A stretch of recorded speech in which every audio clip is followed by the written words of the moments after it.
Hello and welcome to another episode of this user experience design guidelines. And I'm going to share with you a very simple design tip that you can use in your mobile app design whenever you are starting a project, whether it's a web app or mobile app. You have to follow different design patterns. So why do we need to follow these design patterns? Because they are already tested and established. Users can easily recognize them. So if the users can easily recognize them, they are easy for the users. They have less cognitive load for the users. They don't have to think twice to click that menu or whatever you are designing. So I'm going to show you some ways in this, some websites, some ways you can start your design and you can follow those design patterns. So let's dig into the actual websites where you can get inspirations. You can start your design. You can look for different UI design patterns. So here we have first website, which is called uipatterns-patterns.com. And here you can find a lot of design patterns. If you click on design patterns, then you can see onboarding, guidance, and guided tours.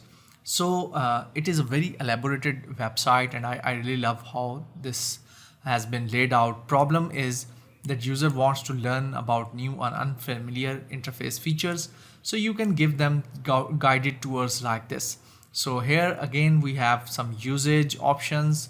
And if you want to see more examples, you can go below and you can see a lot of different examples. Like you can see over here, these are the examples of guided tour from this app called, I have forgotten the Slack.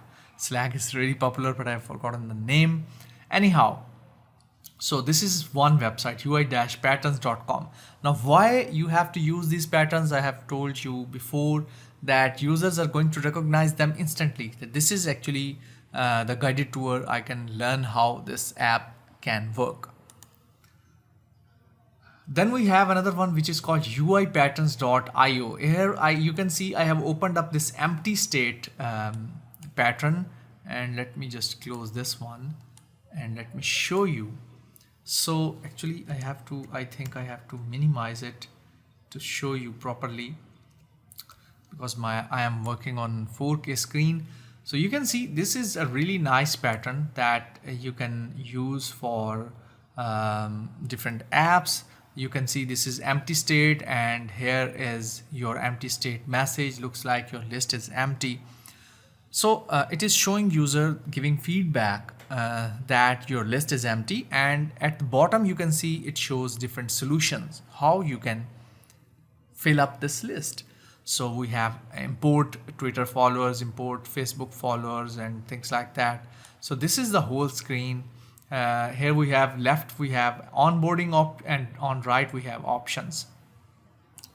So these are few patterns you can see over here. You can go to more data and content management, form, UI design patterns, layout, navigation, users, screens. Another one which I really love is this. This is basically Mobin Dot Design, and it has all the different design patterns, even the actual screens, whole mobile app screens for each app. So here we have Shake Shack, and if you look at, we have two options, iOS and Android. I really love this because I have to see that how the consistency of UI design has been used on both operating systems, iOS and Android, and you can contrast that in your design. So you can see these are all iOS screens. Here we have white background, green buttons. Here we have different options, gray gray input fields to fill in. So this is the whole layout. All the screens, you can grab different ideas from different already built mobile apps. So if we switch to Android, you can see this whole theme has been turned into basically a dog theme. Consistency is the same, but this is actually using a dog theme for their Android app. So this is another website, Mobin Dot Design. Then we have another one which I already have shown you, UI design patterns. And then another one which I like is Uigarage.net. So Uigarage.net, you can see there are a lot of different options over here. Dashboards. If I click on dashboards, it is going to show me the dashboards, different dashboard ideas. You can see here we have a mobile dashboard screen. Let me see. Yes, we have very good mobile dashboard screen, because on a mobile screen dashboards are a really difficult task, because we have limited screen area, canvas, and you can see more examples over here.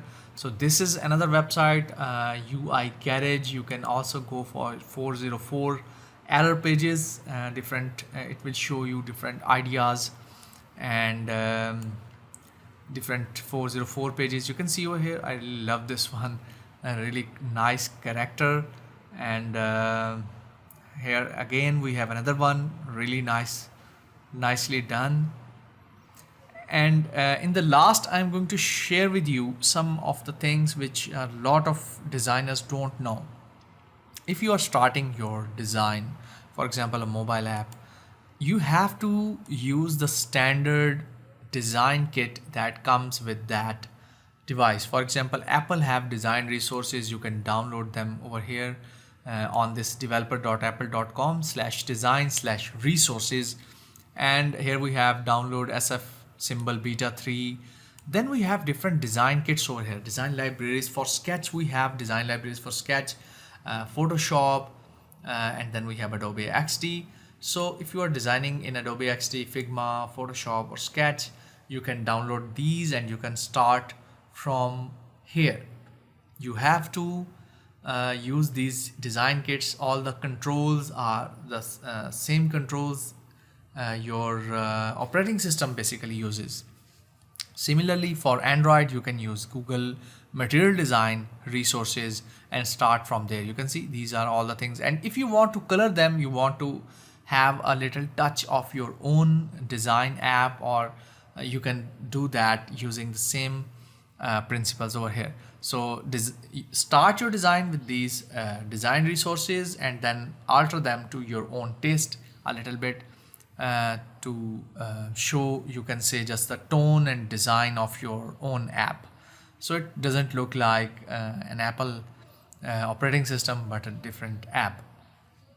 So guys, this is basically the whole idea behind UI design patterns and why we use them, and we should use them and start our design by implementing already established design patterns. So that is my that is all about UI design patterns. I hope you have watched and learned something new from this video. Don't forget to subscribe, like and share. I know a lot of my viewers are not subscribers. Please subscribe. It gives me some boost to make more videos. I have made this video after a long time. I was busy with COVID-19. I recovered and it was very difficult. A lot of problems starts coming after that. So that is all the story I have shared with you. I hope to see you soon in another lesson or video tutorial. Till then, take care. Bye bye.